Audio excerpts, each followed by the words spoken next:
picture line number 9 is called the cliffhanger. Now for the entry into this picture line, we're going to use 1, 2, 3 of a Viennese cross, followed by the cliffhanger, and then we're going to exit with our natural hinge. Now we'd like to demonstrate it for you to music.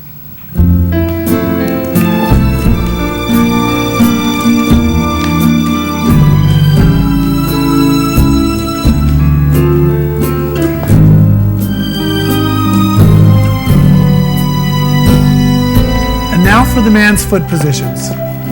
So gentlemen, you've just finished the first 3 steps of your Viennese cross. Your right foot is free.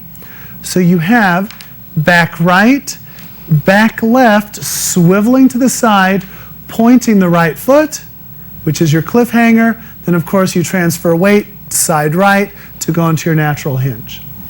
And now for your footwork. You have right foot starting back, toe heel, point to the toe of the right foot, and of course for your natural hinge, you simply just transfer weight to your right foot, toe heel. And now for technique. Gentlemen, again, just like the other figures, you're going to have the arms very free. You're not going to use them to pull the lady into position. You're going to step back on your right foot and back left, keeping the center towards the lady. As you transfer weight to the left foot, you're going to swivel the foot to the side and rotate strongly to the left, stretching your right side through a diagonal.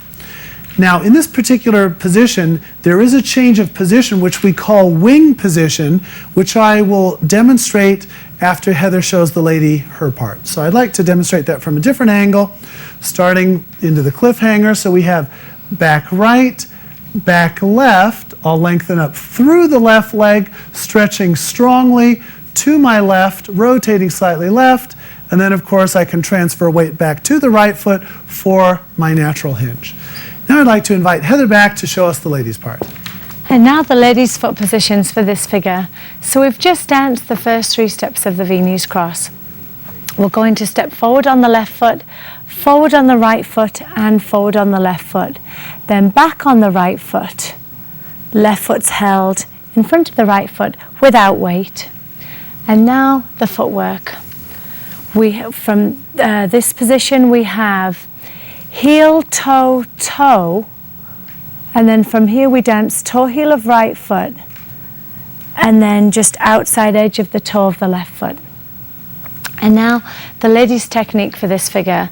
Actually, this was one of my favorite figures, and how I like to think about this action is, as I'm moving forward from the Viennese cross, I'm going to actually rotate the upper body to the left. And I'm thinking of going forward, forward, forward. So as you can see, and I'll dance it towards the camera for you right now, as I'm moving forward on my action, I'm actually allowing the body to turn leftwards. So from this position, I'm turning the body to my partner. And what gives this particular picture line its name is the fact that you get to the top of the action and it's like you're peeking and looking over the cliff top. Okay, so from this particular action, as I go forward, ladies, I'm on my toe and I'm allowing my head and my upper body to just reach past that toe. And then as I come back, the head then will be settled rightwards for the actual natural hinge.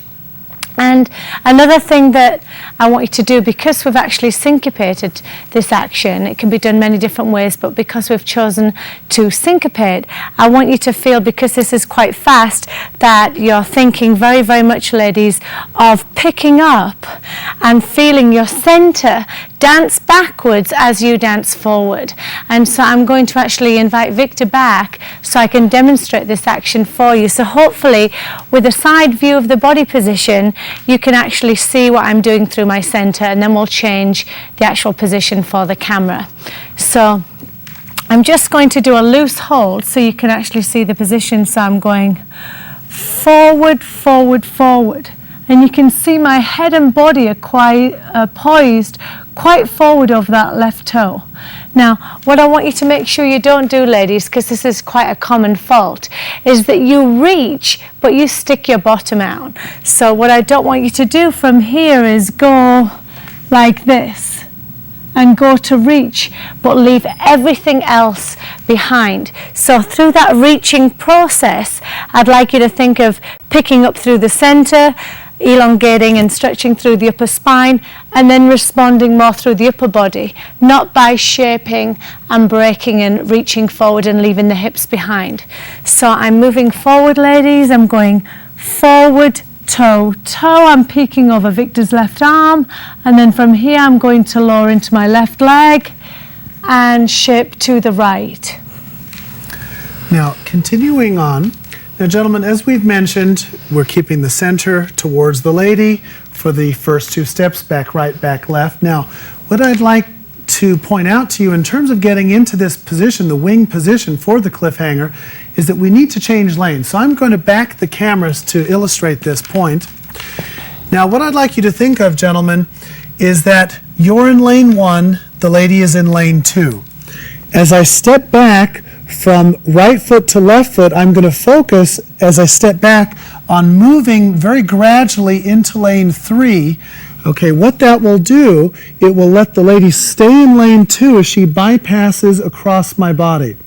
So there is a change of body position. Instead of being on the right front, she's going to shift across to my left front. So it's very important that you make the lane change, not the lady. So I'll demonstrate that again, backing the camera. So I'm in lane 1, I curve gently into lane 3, letting her bypass my right hip, and then of course I'm going to maintain my strong diagonal stretch. So we'll try it from a different angle this time. From here, I go back, I change lanes, I maintain my diagonal stretch, then of course I bend through my left knee, preparing her to go into her natural hinge, maintaining that shape. Now, in our basic timing that we had in waltz, we wanted to illustrate that we were going to syncopate that particular action. So we're going to dance again, and I'll just call out the timing of our Viennese cross, which would have been 1, 2, 3, 1 and 2, stretch 3, and then of course 1. Now, in our tango, of course, we can have a much sharper action. So let's say we've already completed our Viennese cross. We can go quick and quick, hold slow, slow. You can see that the action can change dramatically in terms of how much time you use, the sharpness, whatever you would prefer. Now, if we have slows and quicks, we can simply go slow, quick and quick, hold slow, slow. And that is the cliffhanger.